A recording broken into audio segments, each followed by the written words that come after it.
Hi there, my name is Anna from Anna Aspinus Designs, and I am a memory keeper and a storyteller. I have been teaching people to combine their stories and photos with digital artistry in various programs over the years in order to create printed photo books or keepsake albums. Today I want to recreate this layout, and I'm going to do something a little bit different today.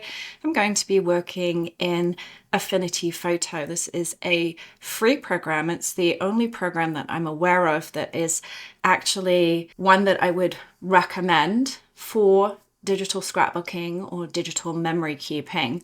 It's by no means my favorite program. I find the interface to be a little bit clunky. It doesn't have all of the tools that are available in Adobe Photoshop and Photoshop Elements, but it's a great entry point for someone who wants to try digital scrapbooking to see if it's something that they want to do. It's great for someone who doesn't have the budget to purchase a digital scrapbooking program.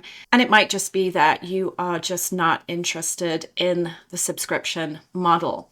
I'm not going to talk too much about the differences and my preferences for software in this particular video. I'm going to link two different blog posts that I have written about some of my recommendations. The purpose of today's video is simply just to show you around the Affinity Photo workspace and to show you how you can use it to create a memory keeping page. We're going to look at some of the basics, such as creating a layout foundation, using a Photoshop template in Affinity Photo, how to create clipping masks, and also how to open elements into your workspace and move them onto your page design. Going to be using a couple of different products. You can see I've got some photos pre-selected here. I also have a digital page kit, which includes a variety of different papers, transfers, and elements. These fun frames over here, we've got some titles and some element clusters. So to get started, you are going to head over to www.affinity.studio and you're going to download this Affinity program. It recently became free by Canva. And so you can go ahead and download that. And then once you have it downloaded, you should be able to find this icon here. And this is going to allow you to open the workspace. So I'm just going to click on that. It's going to take a little bit of time to load all the fonts and to load all the different components of the program, and you can see that it looks quite similar to the Adobe Photoshop and Photoshop Element workspace. We have a tools panel down the left hand side, we have some options at the top of our screen, and then we have the layers panel on the right hand side. You'll also see this new document dialog box pop up, and this allows you to create a new scrapbook or memory keeping layout. You want to change the document units over here to inches, and you want to enter a page width of 12 and the page height of 12, because of course the standard memory keeping or scrapbooking size does happen to be 12 by 12 inches. And most importantly, you want to make sure that you set this DPI to 300. This is going to ensure that you are able to print your pages optimally in terms of quality. Go ahead and click create, and you can see that we are presented with this really small sort of window here. Navigating around the Affinity Photo workspace can be a little bit tricky, so there are a few things that you should know. If you are not a shortcut user, then I highly recommend that with this particular program. For example, just in order to zoom in and out, obviously this is a 12-inch file and we need to zoom in here, but just to be able to do that in this program, you're going to have to kind of go through quite a convoluted way to access the zoom in, zoom out. So two shortcuts that are going to be really helpful is Control plus and Control minus. If you're working on a Mac, that would be Command plus and Command minus. And you can see that as I press those buttons on my keyboard, I'm able to zoom in on that new page. The other important technique here is to move the edges of this window outwards. So you're going to hover your cursor over the edge and you're going to click down. It does tend to jump around a little bit, and you can move the edges around. This is my least favorite part of working in Affinity Photo, but it is not something that is unworkable. You can also use the pen feature. Notice this little hand icon in the center of the page here. If I hold down the spacebar on my keyboard, you can see that I'm able to move the page around within that window here. So just a couple of tips in being able to maneuver around. And as you are manipulating the edges of the window here and moving your scrapbook page around the workspace, you'll notice that eventually it will highlight as you move it to the edges here, and it will snap into the background. To undo that, you're going to click and drag to allow that to float around. So it does kind of hop around a little bit, but again, something that you will get used to as you start to use this program. Once you have created a blank page, then we are now going to start building our design using photos and digital scrapbooking supplies. So I'm going to go over to File, Open, in order to bring in an artsy layered template. I'm going to click on that folder to access the PSD file. Templates are a great way to either begin a page or for someone who's just getting started. And this is one of the great things about Affinity Photo, is that it does, for the most part, support PSD files. I say for the most part because if there are some complex layers within the PSD file, then they might not transfer fully over to Affinity Photo. But certainly with these templates that I'm using, I have not had any issues importing those into this program. So I'm going to go ahead and double click on that to import that into my workspace. And you can see now that that opens quite nicely. And it looks like a flat file, but if I go to Window and bring up the Layers panel, if we can find the Layers panel, I'm going to have to just move these windows around a little bit to locate that. There's the Layers panel here. You can see all of the different layers that are included in this one template. Now, to transfer these layers over to our new page design, you're going to click on the background layer to highlight it. You can see that it's now gone blue. And then you're going to hold down the Shift button on your keyboard. You're going to scroll all the way up to the top here and select the very last layer to highlight those. An important shortcut here that you are going to use frequently with this program is the Control C and the Control V. C copies and then V pastes. And of course, if you are working on a Mac, that would be Command plus C and Command V. So I'm going to go ahead and Command C to copy. I'm then going to transfer over to our new layout design and go to Control V. And you can see now that that automatically transfers over. What I like to do here is to group my layers to keep them organized. So I'm going to go to Layer and go to New Group at the top here. You can see this new group appears in our Layers panel. I'm then going to select all of the layers that were in the template that we just copied over, and I'm going to drag them into that group so that they are contained within that group. And then I'm going to double click in order to name that, and I'm going to call it ALT for Artsy Layered Template. That completes that process there. We're going to click on the check mark in the top right hand corner of the original template to close it out. And then let's go ahead and just widen this and move our layout into position. Like I said, it can just be a little bit finicky actually moving this around your workspace just until you get used to it. If your layers panel should ever go missing, first of all, ensure that it is not hidden behind your layout design.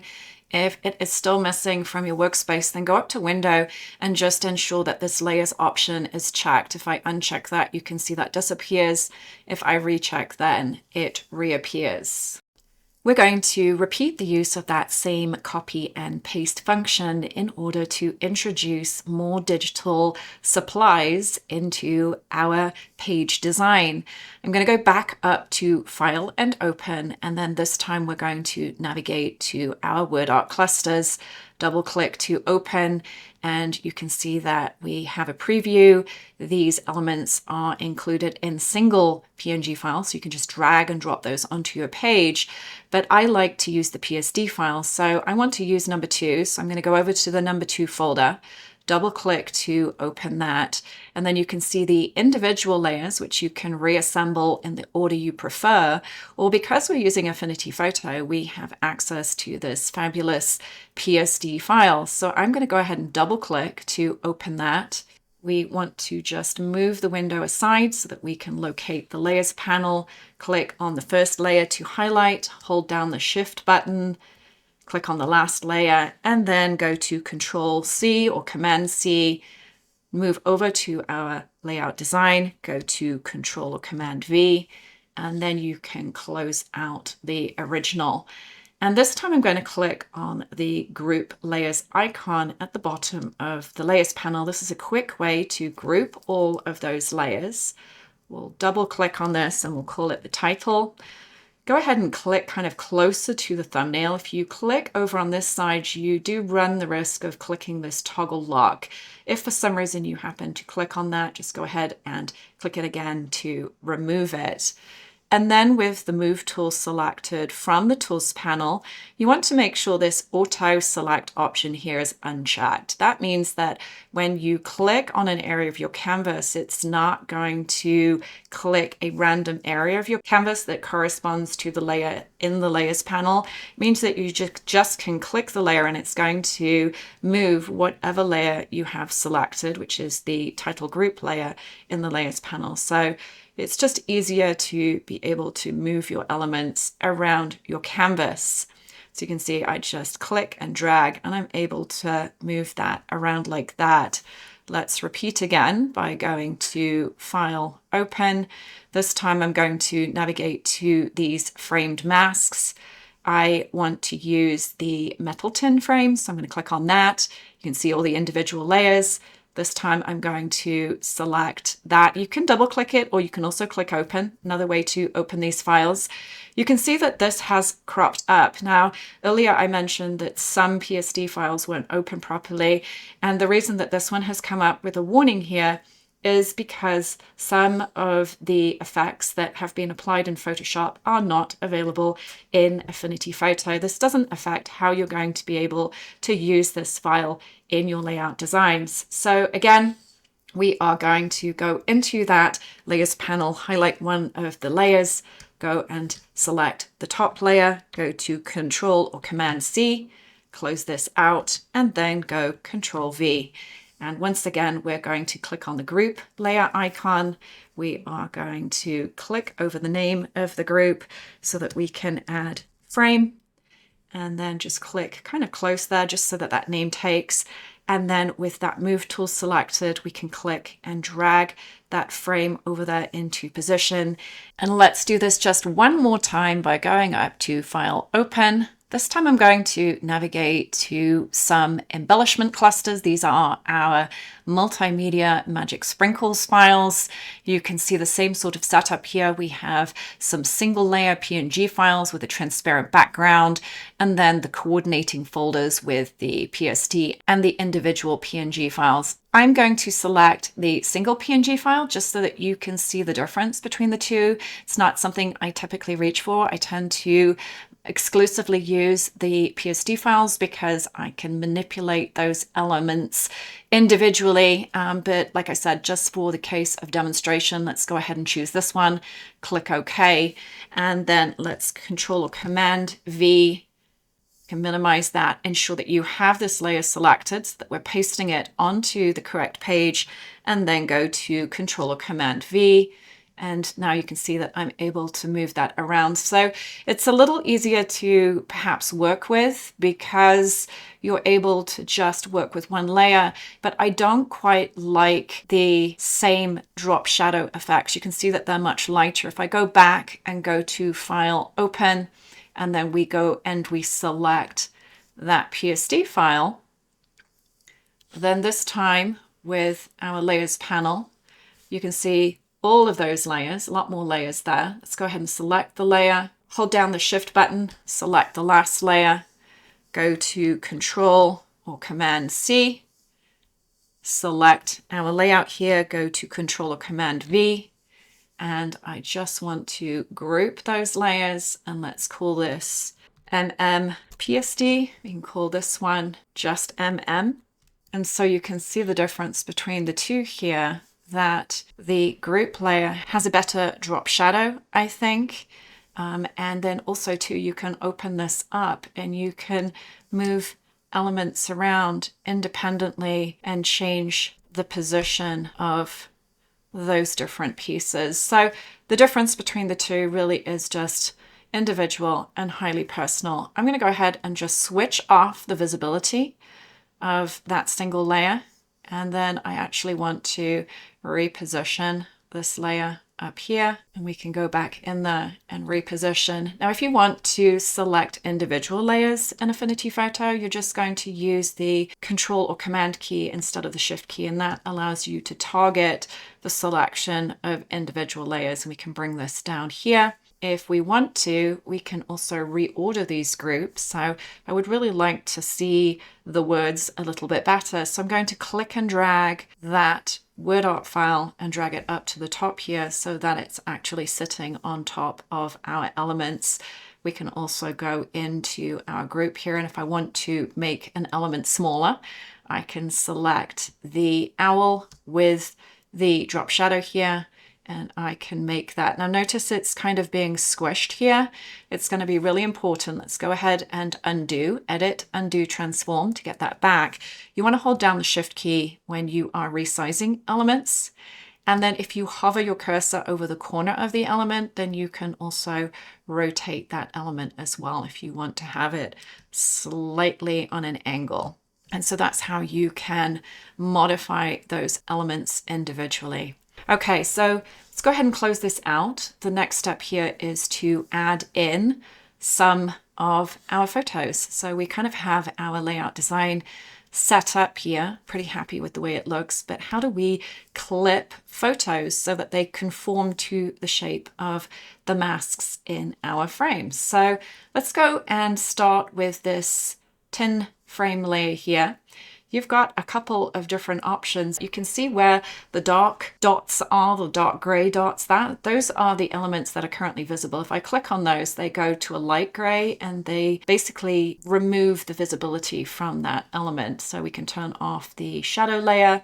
We can also turn these layers that are light gray back on here. So you can see I can add this paper texture. So if I want to have more of a crumpled paper look to my photo, I'm going to use that mask.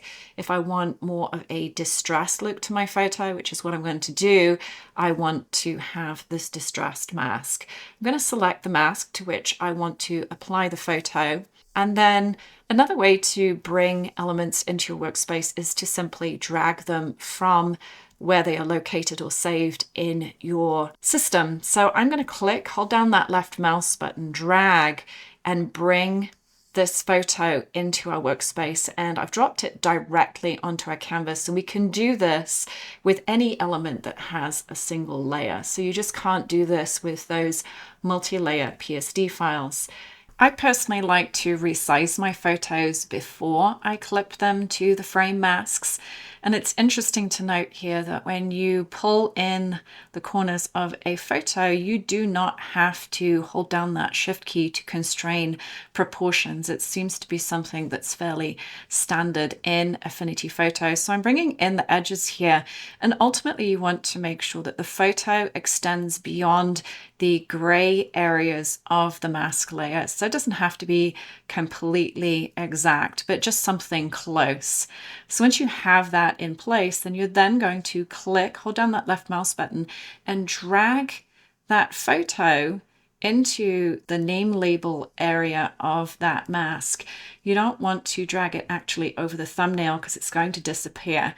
Make sure you drag it down into the area where the label is, and you can see that that photo conforms to that mask area. We're then going to add just a slight curves adjustment to brighten the image. To do this, you're going to select this adjustments icon down at the bottom of the layers panel. You're going to choose curves, and then this is going to open a dialog box, and you're just going to click this arc and drag it upwards slightly just to brighten the photo. Go ahead and close it out. And you can see here that if you click on this arrow, you can open and close to see the photos and the adjustments that are attached to that clipping mask. So if you're familiar with Photoshop masks, they work slightly differently. Now let's see how this looks with more of a crumpled paper look. We had that option with this frame layer up here, but I'm going to go ahead and demonstrate that. So let's select one of the mask layers. We want to close up the frame layer and this time open up the template. And you can see that the mask layers, they are marked by frame mask. You can also visually see them in the thumbnails. I am going to select one of those frames. Let's go back to our photos.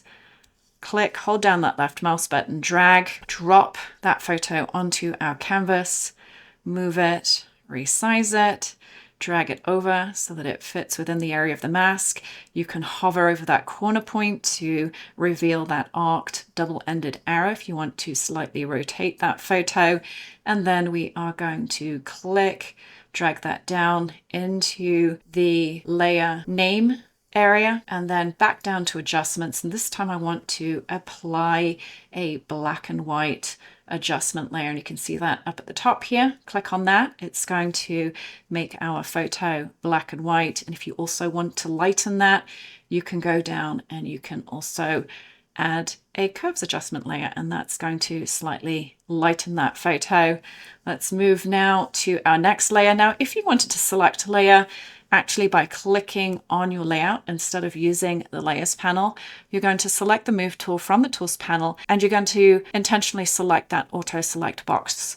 This means that when I now click on the area of the template, it's automatically going to select that corresponding layer in the layers panel. So now let's go back to our photos, bring in the last image here, click, hold down that left mouse button, drag, and release it. Click and drag to move that photo over. You can see that these photos are quite old and dark. Again, I'm going to rotate this slightly. I'm going to move this the best way we can. We may end up having to move some of those elements there, and then click, drag down into the label area of that mask. And then we can also add an adjustment here too by clicking on the adjustment layer, choosing curves, and bringing that up. Now you can see that that adjustment layer was not attached to that clipping mask and it's affecting the entire layout. So we just need to drag that curve adjustment down and add it into that mask area. Again, if we click on that small arrow, you can see that the photo and the curves adjustment are now clipped to that mask area, and we can see that visible in our workspace here. You can reposition those photos simply by selecting the photo layer. I would make sure that your auto select option is unchecked for this and moving this across. And then you can also reselect those elements. If we go back up to auto select and reselect that, you can see that it will automatically select the group in which those layers are located or those elements are located. Select those elements by holding down the Control or the Command key instead of the Shift key. And I think I might just bring this over here instead, just so that it's not interfering with the details of our images. So the last part of this now is to add a fun background to our page design. We want to add a paper to this empty overlapping mask here. Then we also want to do something about adding our memory or our story that coordinates with these photos. So I'm just tidying up my workspace here a little bit by closing up some of these groups. We actually want to be in the template group. We want to go back down to the background layer here. The gray background is standard with all of the templates. I want to introduce a different background design. So let's go up to our page set. This is ArtPlay Palette Opinion, and I want to navigate to the papery file, and you can see here that we have a variety of different artsy papers. We also have some really fun background papers that are more on the plain side. So I'm going to select this one here, click, hold down that left mouse button, drag, and because we've pre-selected that background layer, it should drop right on top of that layer, and we can just click, drag, and move that paper over into place there. And then for the frame mask layer here, we're going to go back there, and this time I'm going to click one of these paper layers. I'm going to drag this down, and again, because I have pre-selected that mask, it's going to exist exactly on top of that mask layer. You can move it around, you can resize it, you can rotate it. So once you have it in position, then we are going to clip it by dragging the paper down. Oops, you can see there it just unleashed a different position. So let's go ahead and just undo that move to go back to how it was here. Now we've got our paper back on top of the mask layer. I'm going to click, drag, and add that to the mask, and you can see that that conforms to the shape here. I don't need all of the text boxes that are available to us here. So we have a couple of different options. We can, of course, turn off the visibility. If you did want to use both text boxes, then you would select the layer and you would use this text tool down the bottom here.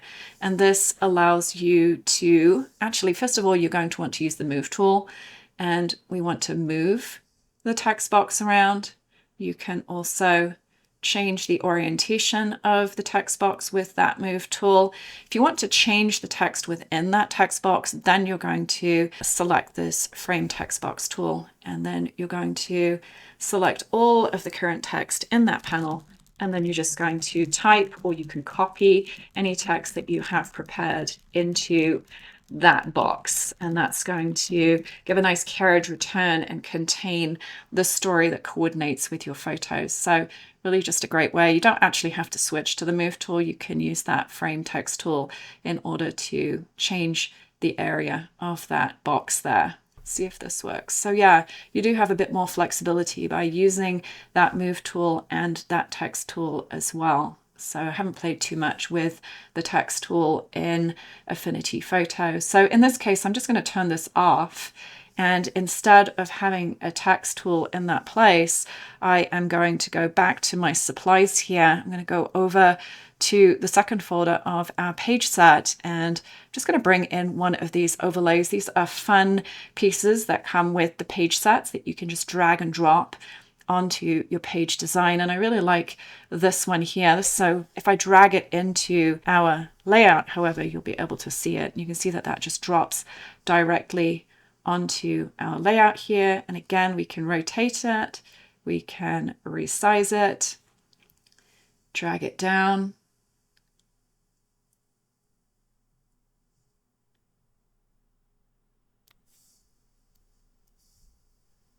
and just bring it in there like that, and that just adds a little bit of visual interest in that space where we have removed the text. And then to return our attention back to the text, we can go ahead and select that text layer, and we can go in and we can write our text. Don't forget to add the places, the names, and the dates, and all of that good stuff as well. So once you've finished your layout design, then you want to save it. So we're going to save it as an Affinity file. And to do this, we're going to go to File, Save As, and you can see that the Affinity file option comes up here.